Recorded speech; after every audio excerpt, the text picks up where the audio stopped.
Hey guys, আজকে কিন্তু আবারও একটা নতুন ভিডিও নিয়ে চলে এসেছি তোমাদের সাথে। তো দেখতেই পাচ্ছ গাড়িতে বসে ভিডিওটা হচ্ছে। আজকে আমরা একটা জায়গায় বেড়াতে যাচ্ছি।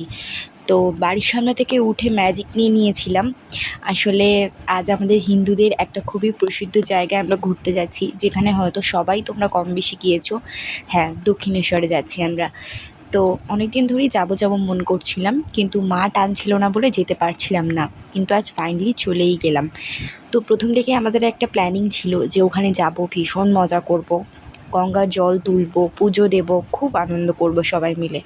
তো যথারীতি ম্যাজিক নিয়ে আমরা চলে গেছিলাম। মোটামুটি ওই মিনিট 15-20-র মধ্যে ম্যাজিক কার আমাদেরকে দক্ষিণেশ্বরে নামিয়ে দিয়েছিল। তো ভিডিওটা তোমরা দেখতে থাকো, আরও আগে দেখতে থাকো যে কী হচ্ছে। তো আমরা সবাই মিলে দক্ষিণেশ্বরে নেমে সেখান থেকে স্কাই ওয়াক দিয়ে চলতে শুরু করেছিলাম। তো এই যে স্কাই ওয়াকে কিছু সুন্দর সুন্দর ছবি তুলে নিয়েছিলাম। আর যখন আমরা পৌঁছেছিলাম তখন কিন্তু মোটামুটি ওই বিকেল 4:30 মতন বাজে। তো পুজো দেওয়ার খুবই ভালো সময়। সবাই কিন্তু ভীষণ জোরাজুরি করছিল ডালা নেওয়ার জন্য। তো মন্দিরের ভেতরে যেহেতু ফোন অ্যালাউ নেই, তাই এই যে একটু ভিডিও করলাম গঙ্গার ঘাটেই। তো এই যে গঙ্গার ঘাটের পরিবেশটা খুবই সুন্দর ছিল। আমরা সবাই মিলে খুব সুন্দর সুন্দর ফটো ভিডিও তুললাম, খুব আনন্দ করলাম। আজকের সন্ধ্যাটা কিন্তু সত্যিই খুব সুন্দর গেল আমাদের সবার সাথে মিলেমিশে।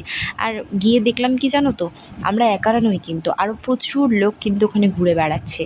তারপরে সবাই মিলে মজা করতে করতে একটু চা খেলাম, কিছু কেনাকাটা করলাম, করে ধীরে ধীরে আমরা বাড়ির পথে ফিরতে লাগলাম। তোমরা সবাই ভালো থেকো, সুস্থ থেকো, টাটা, বাই বাই।